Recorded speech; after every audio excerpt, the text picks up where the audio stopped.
I still remember the way they looked at me that day, like I was a charity case that somehow wandered into their perfect little world. The restaurant was one of the most expensive in the city, tall glass walls, golden lights, a pianist in the corner. Everyone there wore elegance like armor. I wore my simple blue shawl, the one I'd knitted myself during the winter. I lost everything. My name is Elaine Turner.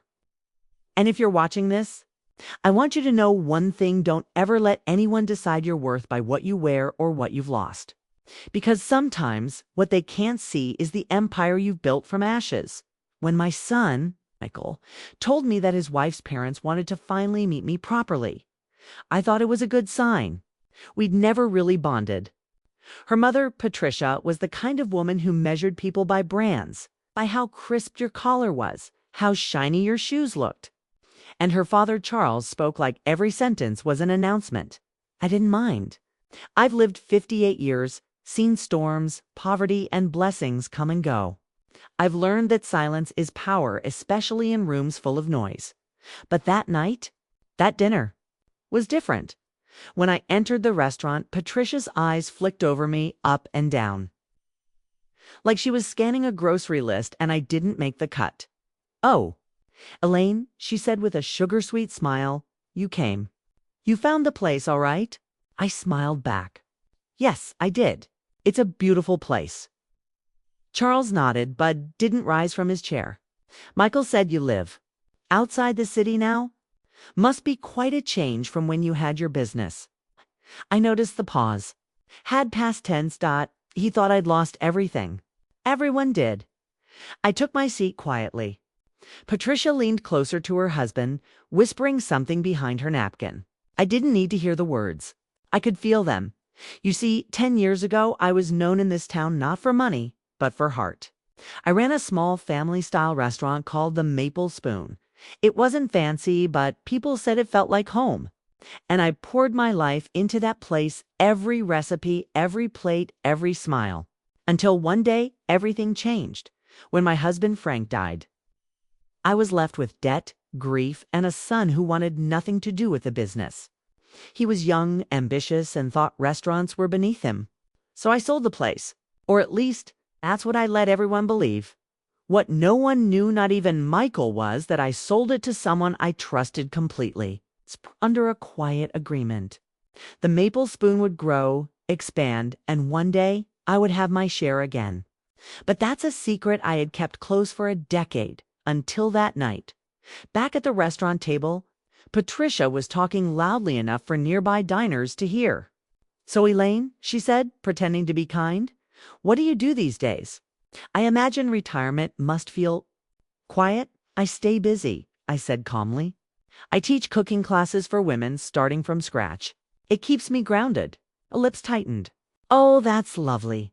How?" "Simple." Michael shifted uncomfortably. I could see the embarrassment flicker in his eyes. His mother wasn't rich enough, not glamorous enough. That stung more than I expected. Halfway through dinner, Patricia waved to the waiter and whispered something. I caught a glimpse of her credit card, a platinum one. Of course. She turned back to me and said, "Don't worry about the bill, dear. We'll take care of it." That's when I smiled for the first time that evening. I leaned forward and said softly, "I appreciate it, Patricia. But I insist this dinner is on me." You should have seen their faces. Patricia's jaw dropped slightly. Charles let out a small, awkward laugh. "Oh, Elaine," he said, "that's not necessary. This place isn't exactly cheap." "I know," I said, keeping my voice calm. "But kindness isn't about who has the most. It's about who remembers what matters." For a moment, the table went silent. Even Michael looked at me differently.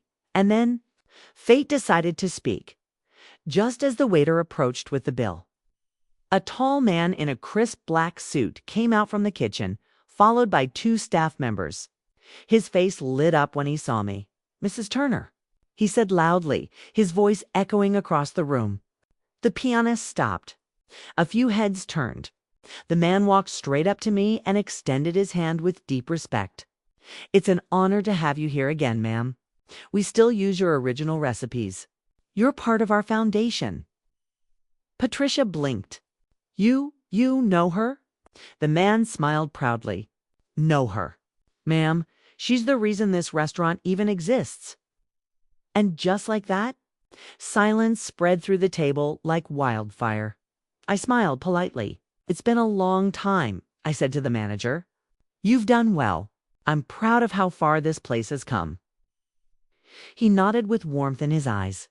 We owe you everything, Mrs. Turner. We wouldn't be standing here without you. Patricia's fork clattered onto her plate. Michael's eyes widened. His father-in-law looked like he'd swallowed a lemon, and for the first time in 10 years, felt no shame, no sadness, just peace. If you're watching this, remember, people will judge you by what they see. But your real value is in what you've built, in what you've survived, and in how you rise after being dismissed. Never explain your worth to those who don't want to see it. Just live long enough to let the truth walk into the room on its own. And when it does, make sure you're sitting calmly, smiling, and holding your cup of tea, because grace is the best revenge. If you're watching this, subscribe and let me know where you're watching from. Your story matters. Your pain matters. And your strength, it's your legacy. You know, when I think back to that night at the restaurant, I don't just remember their shocked faces. I remember the road that brought me there. Every crack, every stumble, every lonely night. Because people only see your shine. They never ask about the dark that made it 15 years ago. I wasn't Elaine Turner, the poor widow who teaches cooking. I was Mrs. Turner, co-owner of a thriving little restaurant in our town called the Maple Spoon. It started with nothing but a few recipes, a second-hand oven, and my husband Frank's laugh filling every corner. He used to say, "You can taste love in food. Ellie, don't ever cook angry." And I never did. For 15 years, we built something together. The restaurant became a heartbeat for the community. People came not just to eat, but to talk, to cry, to celebrate. I knew every customer's name, their kids, their favorite pie, and every night before closing, Frank and I would sit in the empty dining room, hands wrapped around coffee mugs, just breathing in the scent of fresh bread. We were tired, but we were happy. Then one day, Frank went for a drive and didn't come home. A heart attack, they said. Instant, he was 57. I was 53. And in that single moment, I became both widow and warrior. The bills came fast. The debt we didn't even know we had hit me like a storm. Suppliers demanded payment, taxes piled up. And the small savings we had were gone within months. Michael, my only son, was in his late 20s. He had just married a young woman named Sophie Smart, stylish and sweet at first. But after Frank's death, something in Michael shifted. He didn't want to waste his life in a small-town restaurant, Mom, he said one morning. Not meeting my eyes, you need to sell it. Move on. Dad wouldn't want you to cling to it forever. I wanted to scream. But instead, I nodded. Sometimes silence isn't weakness. It's the sound of a woman choosing not to beg for love. I tried to run the Maple Spoon alone for 2 years. But the stress broke me. I worked from sunrise to midnight, 6 days a week. My hands cracked from dish soap. My knees ached from standing. And my smile, my proudest thing, started fading. Then came the night that still burns in my memory. The night I found Michael sitting in my office with Sophie beside him, and a real estate agent across the desk. Mom, he said carefully, we found a buyer. It's time. I blinked. Without asking me. Sophie spoke softly, as if explaining something to a child. Elaine, you can't keep doing this. You'll work yourself into an early grave. You'll have money, security. Security, that word. It has teeth when spoken by people who already have it. I sat in silence for a long time, and then I signed the papers. What they didn't know was that I had one condition, a clause I insisted the buyer add before I'd agree, a quiet little sentence in the contract that no one bothered to read carefully. Previous owners shall retain 25% of equity, to be repaid upon significant expansion or rebranding, the lawyer told me. That's unusual, Mrs. Turner, I told him. So is loyalty. I wasn't planning to take revenge. I was just making sure that if fate ever circled back, I'd be ready to stand on my own feet. After I sold the maple spoon, things got quiet. Too quiet. Michael and Sophie moved to the city. I stayed in a small house outside town, a modest cottage with peeling paint and a garden that refused to die. No matter how much I ignored it, sometimes Sophie would call out of obligation. "You doing okay, Elaine?" I'd say yes, even when the cupboards were half empty. Then the calls stopped. Then came the birthdays they forgot. And soon the invitations that never arrived. I'd see pictures, online dinners, parties, baby showers. I was in none of them. It's strange how invisible you can become when people decide you no longer fit their image. But life has a strange way of rewarding. Quiet perseverance. A year after the sale, I got a letter from the new owner of the Maple Spoon, Mr. Adam Carver, a man who'd once worked under me as a dishwasher. He was expanding. He wanted to franchise. And he hadn't forgotten what I'd done for him, Mrs. Turner. The letter said, "I'll be invoking your equity clause soon. I owe you not just money, but gratitude." That was the first time I cried tears of relief in years. Not because of the money, but because someone remembered my worth. Fast forward to now. The Maple Spoon has become Carver's Table, one of the most well-known restaurant chains in the region. And though my name isn't on the sign, my recipes, my systems, and my lessons built its foundation. Adam sends me quarterly checks. Enough for comfort, but not luxury, and that's just how I like it. But no one in my family knows. Not my son. Not his wife. Not his in-laws. They all believe I'm barely surviving, living off my little pension. And you know what? I let them believe that. Because sometimes people reveal who they are when they think you're beneath them. When Sophie's parents invited me to dinner, thought maybe this was a chance to reconnect, to bridge old wounds. But from the moment I saw Patricia's raised eyebrow, I knew what kind of evening it would be. Still, I went. Because I wanted to see for myself how far their arrogance would go before life decided to correct it. And oh, it corrected itself beautifully. Asterisk life doesn't always shout your justice. Sometimes it whispers it across candlelight, between the clink of silverware and the stunned silence of people who finally realize who you truly are. If you're watching this, don't ever let humiliation define you. Let it refine you. Because the comeback isn't about proving them wrong. It's about remembering who you were all along. If you're watching this, subscribe and tell me where you're watching from. Because somewhere out there, there's another woman rebuilding her pride, one quiet victory at a time. You ever walk into a room where every smile feels rehearsed? That's how it felt that evening. A bright Friday night. Warm air, golden sunset. I wore my oldest blue dress, the one with a little tear at the sleeve. Not because I didn't have better, but because I wanted to see their faces when they thought I didn't. When I reached the restaurant, the Willow and Vine, the newest, most expensive place in town, I could already see them through the glass. Michael, sitting stiff in his gray suit. Sophie, flawless as ever, whispering something to her mother. Her parents, Patricia and Edward, perfectly polished, the kind of people who looked like they were born in a catalog. When I walked in, the waiter hesitated before leading me to their table, like he could sense I didn't belong. But I held my head high anyway. "Mother Turner," Patricia said, her smile tight. "So glad you could join us." "I wouldn't miss it," I replied softly, sitting down.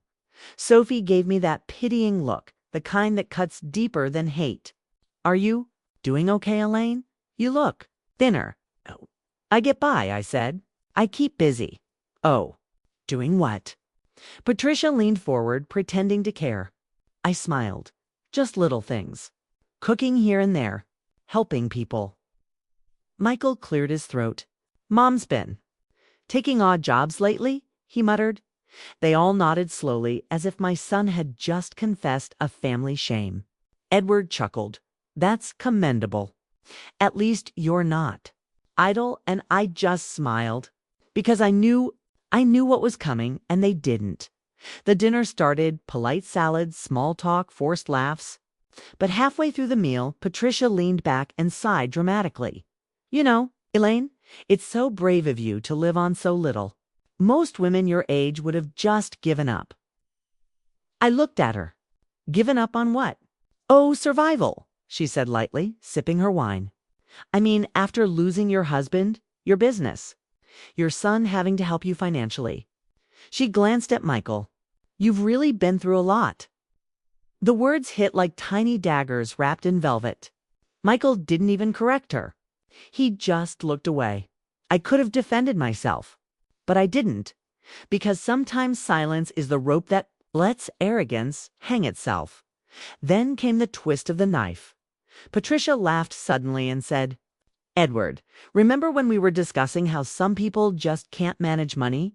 Poor Elaine must have trusted the wrong people. The table went quiet. I placed my napkin gently on my lap and said, Oh, I trusted the right people. Just not the right family. It's the way Patricia blinked. A flicker of discomfort was my first small victory. But then, just as the waiter brought dessert menus, a familiar voice echoed from behind me. Double quotes, Mrs. Turner. Ma'am, what an honor to have you here. Every head turned. It was Adam Carver, the restaurant owner. Polished suit, warm smile, genuine respect in his tone. He walked straight past Patricia, straight past the table, and stopped beside me. I didn't know you'd be dining here tonight, he said, shaking my hand. If I had, I would have reserved the private suite for you. The look on their faces. I'll never forget it. Patricia froze. Sophie's mouth fell open. Michael's fork clattered against his plate. Adam, I said calmly, it's your place now, isn't it? Yes, ma'am, he said proudly. Your recipes still draw half our customers. You're the reason I even built this chain. You're our founding inspiration. He turned to Patricia. This woman taught me everything I know about business and hospitality. Without her, I'd still be washing dishes. Patricia blinked. I didn't realize, of course not. Adam smiled politely. Mrs. Turner doesn't brag, but around here, she's somewhat of a legend. He turned to me again. Dinner's on the house, as always. And please, try the new lemon pie. We've named it Elaine's Sunshine Slice. My throat tightened. Not because of pride, but because I finally understood what grace looks like when life delivers it. When Adam walked away, silence fell. The kind of silence that can slice through glass. Sophie tried to recover. Mom, I mean, Elaine, you never said. I smiled softly. You never asked. Tricia swallowed hard. Must have misunderstood your situation. I leaned forward just a little and said, No, Patricia. You understood it perfectly. You just liked that version better. For the rest of dinner, they could barely look at me. Every word, every laugh, every sip of wine was heavy with realization. Michael finally whispered, Mom, why didn't you tell us? I looked at him, my son, who had once been my pride, and said, 'Cause I wanted to know if you'd still love me without money. Now I know. He didn't reply. He just lowered his head. When dinner ended, Adam himself walked me out. He opened the door and said quietly, They looked shocked, huh? I laughed softly. Shock has a taste sweeter than dessert. He smiled. You deserve every bit of it, Mrs. Turner. And as I stepped out into the night air, I felt something I hadn't felt in years. Peace. Not revenge. Not victory. Just peace. Because the truth had spoken for me. And it sounded a lot like poetic justice. If you're watching this, remember, sometimes you don't need to shout your worth. You just need to live it quietly until the world catches up. Let your dignity be your revenge. Let your wisdom be your weapon. And let your survival be the story they never saw coming. If you're watching this right now, subscribe and tell me where you're watching from. Because maybe, just maybe, your comeback is already writing itself. When I got home that night, I didn't cry, not from sadness, not from anger, just quiet. The kind of silence that feels like closing a heavy book you've been reading your whole life. I sat by the window, a cup of chamomile in my hand, watching the lights of the city shimmer in the distance. And I thought all those years I spent wishing for my family's respect. Maybe what I really needed was my own. The next morning, I opened the drawer where I kept my late husband's watch. It had stopped ticking years ago. But for the first time, I didn't see it as a reminder of loss. I saw it as a symbol of time well used, even the painful parts, because every betrayal, every cold shoulder, every tear had carved wisdom into me, like etchings in glass, and that wisdom that was mine to keep. A week after the dinner, Michael came by, unannounced. He looked tired, older, as if life had aged him overnight. "Mom," he said softly, standing on the porch, "can I come in?" I hesitated. Then I nodded. We sat in the same living room where he'd once told me to stay out of his business.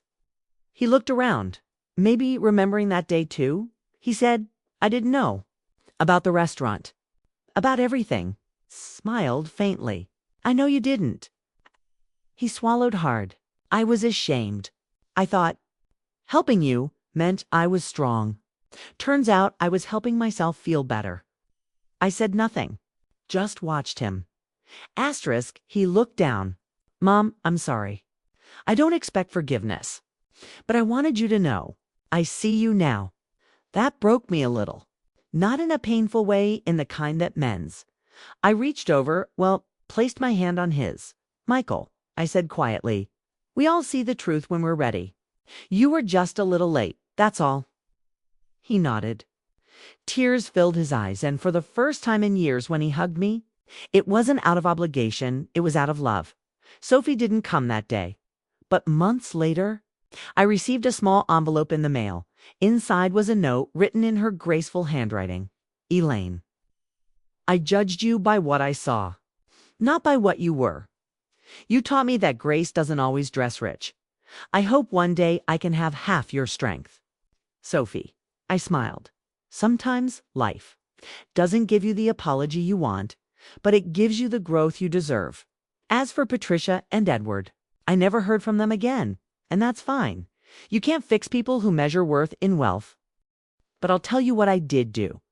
A few months later, Adam, the restaurant owner, invited me to teach young chefs how to run a business with ethics and heart.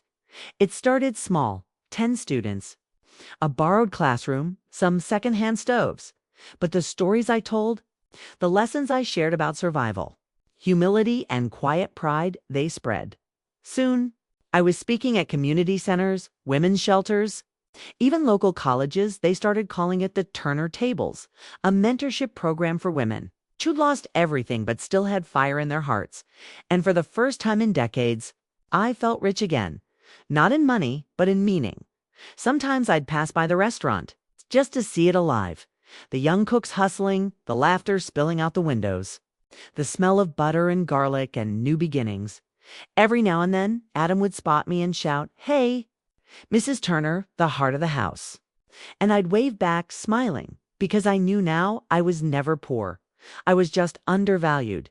And those who saw me as less, well, they only revealed their own. Smallness. Life has a funny way of testing us. It strips you down to what you think is nothing, only to show you that what's left is everything you needed. Your skill, your integrity. Your ability to start over. That's the real wealth no one can steal. So, if you're watching this right now, maybe your family turned away. Maybe your savings vanished. Maybe your heart feels too heavy to hope again. I've been there. And I'm here to tell you, you're not done yet. You're just at the part of your story where the plot twists. Don't give up. Bake the bread. Fix the chair. Start the garden. Sell the painting. Whatever your hands can do, do it with pride.